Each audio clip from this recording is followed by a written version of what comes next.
Ito na, grabe guys, takbuhan yung mga pulis. Ito na, sa dami ng mga ralyesa ito.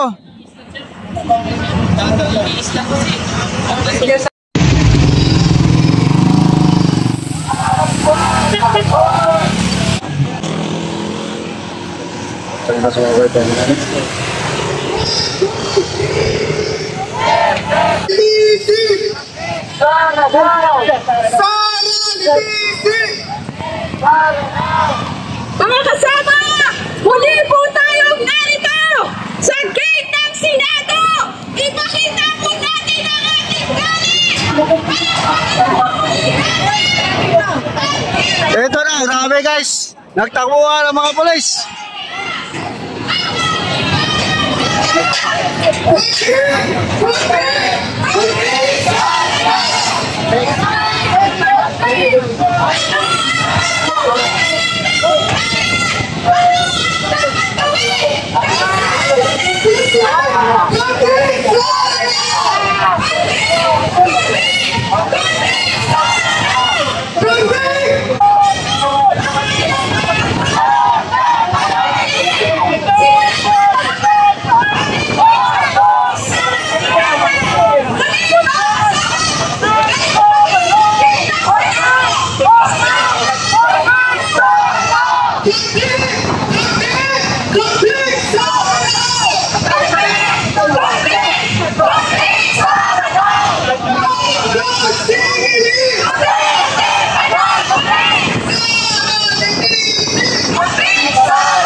Tawag ako sa'yo, pre.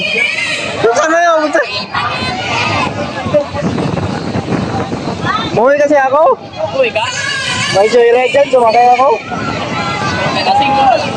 Balik ako agad. Alam mo naman.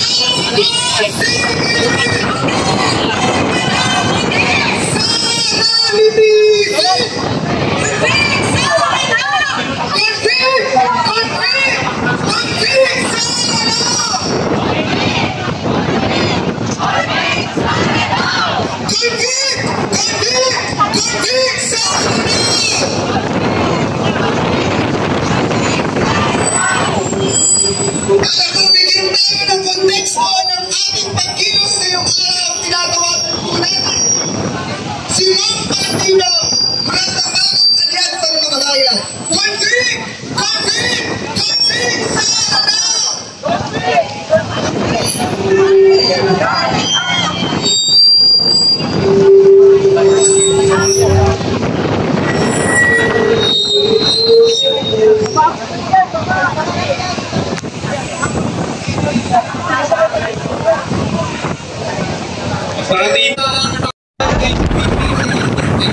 Pagpayagan pa ng inyong mga kababayan.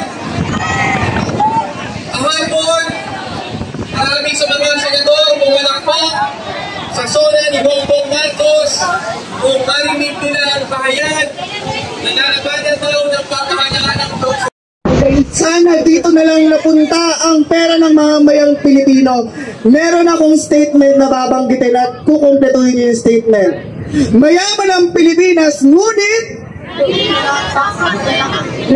naghihirap ang sambay ng Pilipino. Bakit? Dahil merong mga tao na katulad ni Sara Duterte na pinagpapatuloy ang burokrata kapitalismo kung saan sila mismo ginagawa nilang business at hindi lang yon. Kinukurakot nila, binubulsa nila ang pera ng sambay ng Pilipino. Paano sana kung napunta ito sa agrikultura? Paano kung sana ang ating mga magsasaka ang mga pesante ang sinuportahan ng ating pamahalaan. Di sana, hindi ganun karami ang gutom, hindi ganun karami ang naghihirap sa Pilipinas. Kaya para pag-usapan kung ano ba sana ang magiging itsura kung ang mga pesante ang sinuportahan at kung bakit galit ngayon ang mga magsasaka, tinatawagan po natin si Nanay Zenny mula sa Amihan Peasant Women's Organization. Init na pagbati sa lahat ng nandito ngayon na nagpuprotesta sa harapan ng Senado. Malinaw sa atin kung ano ang gusto natin. Ang gusto natin ay tunay na kaunlaran. Pero ang sinasabi ng gobyerno, pinapaunlad na daw nila tayo. Maunlad na daw ang Pilipinas. Ano ang umuunlad? Ang mga kalsada, ang mga tulay, ang mga iba't ibang infrastruktura na kung saan ay sinasagasaan ang aming mga kabahayan, ang aming mga kalupaan na sinasaka, at ang mga karagatan at katubigan na kung saan ay pinakikitabangan ng mga mamamayan doon sa kanayunan. Anong pag-unlad ang pinugusto nila? Pag-unlad ng iilan, pag-unlad ng mga dayuhan sa mga negosyo nila dito sa ating bayan. Habang tayo ay nananatiling alipin at nagsisilbi doon sa mga may-ari ng mga infrastruktura na ipinatatayo dito, at gayon din ay nawawalan tayo ng kabuhayan at paninirahan.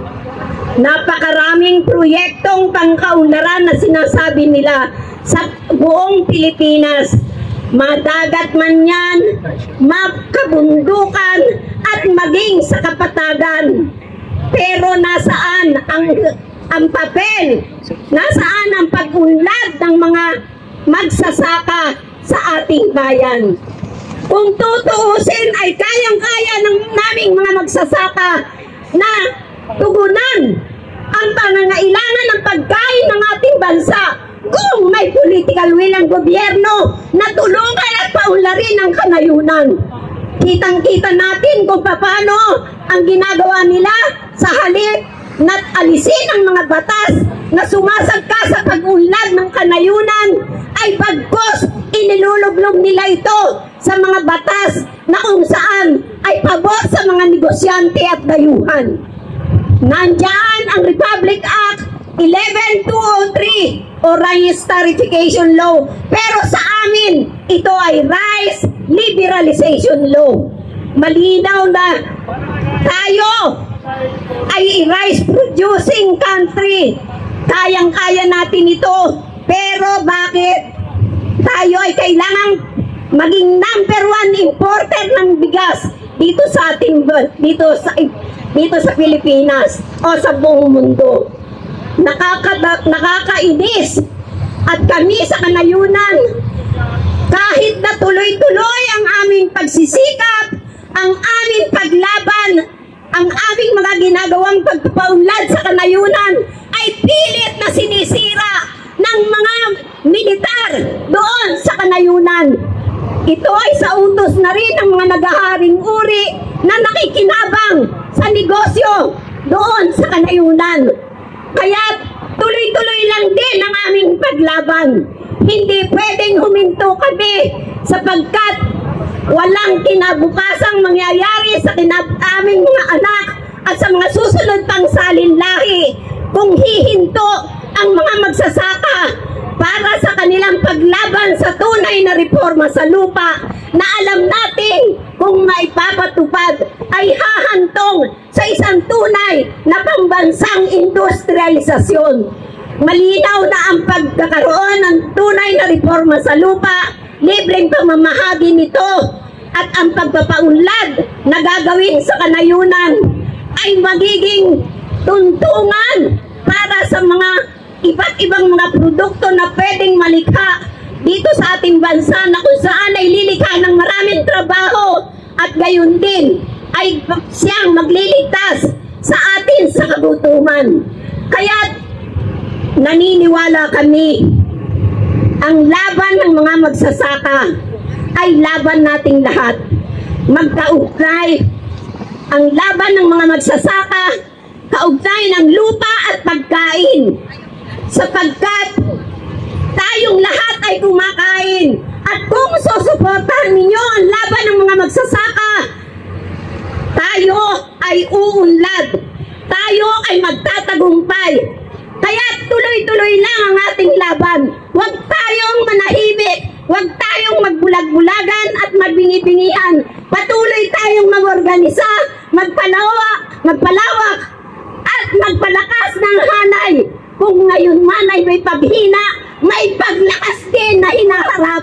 Sapagkat hindi ito ang mamamayan kapag nagugutom na at nasa sandig na sa hirap ang mga mamamayan. Tayo ay mga palaban. Ang Pilipino ay ipinatunayan na ng kasaysayan ng mga tunay na mga bayani at matatapang na anak ng bayan. Tuloy ang laban, tuloy-tuloy hanggang sa tagumpay. Maraming salamat. Makibaka!